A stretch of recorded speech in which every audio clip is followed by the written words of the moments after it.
when you rub shoulders with somebody, with people in general, you start to see their blind spots and you start to see their idiosyncrasies. And so the blind spots and the idiosyncrasies can actually get on your last nerve if you let it.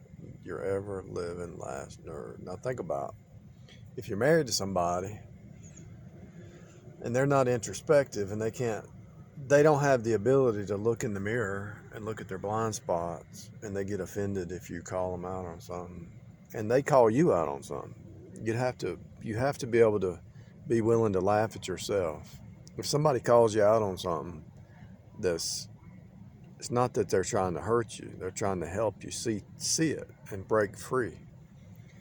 And if you can laugh at yourself, that's good. But if you get offended, whatever it is, there's all kinds of blind spots. There's prejudice blind spots. There's pointing your finger and everything that you're pointing at somebody else, you're probably guilty of yourself. It's a multitude of things that you could be blind to, that you need the interaction.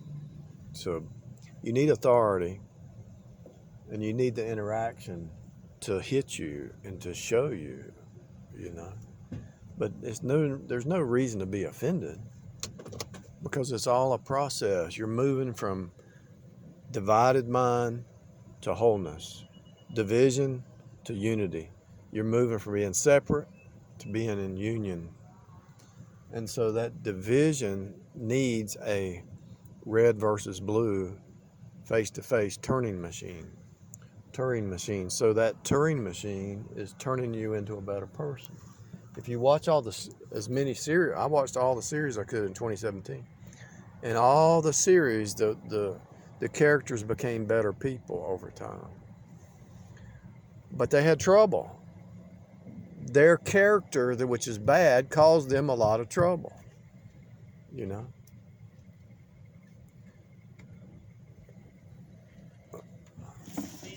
Hey, what's that? So I just went through the drive-thru and that guy.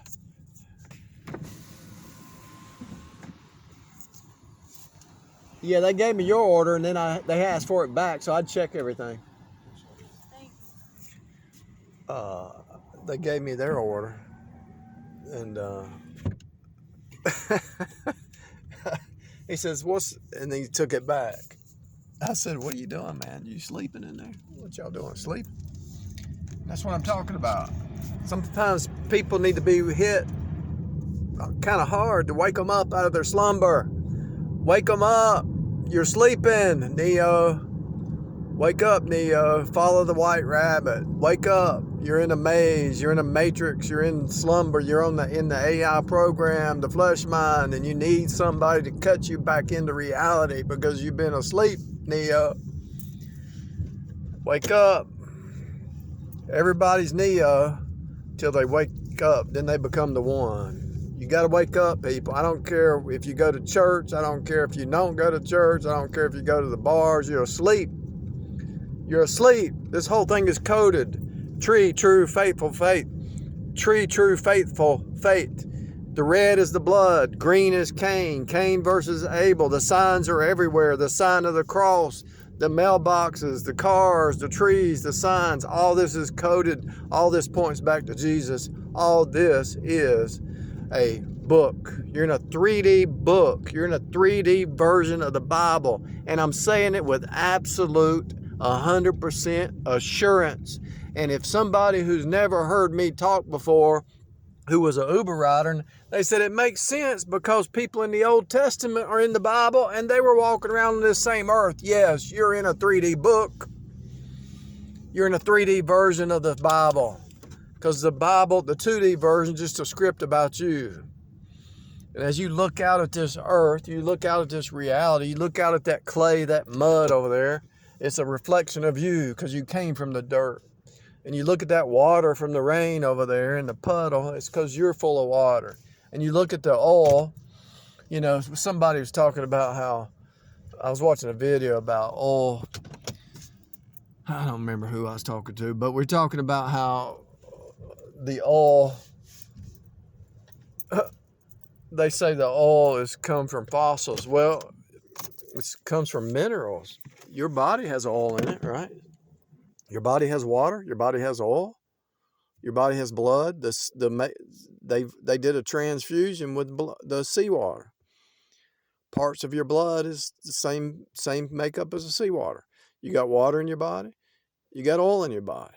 So when you look at the earth, you're looking at yourself. Preacher, wake up. Wake up. You're asleep. You're asleep, preacher. You're asleep, leader. You're asleep, seminarian. The seminaries are so caught up in a box, it ain't even funny.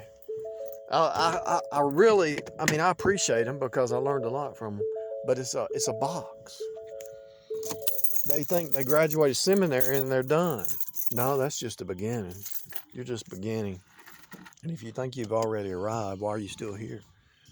Why didn't you get translated like Enoch? If you've already arrived, Enoch walked with God and was not. So if there's something else out there to learn, that must be a reason. Otherwise, you'd be translated out of here. There's something else to learn. There's some area to grow in. There's something else to see. The reason your forehead and your eyebrows, the brows are like an arch, because you can see through the archetypes. The reason the forehead is the front of your ship, because you can see out before your ship. And the reason the arch over the eyebrows over the eye, the arch, is the archetypes, let you see clearly. Wake up. Wake up, wake up, wake up, wake up, wake up. You're asleep, you're asleep, you're asleep, you're asleep, you're asleep, you're asleep, you're asleep, you're asleep. And you don't even know it.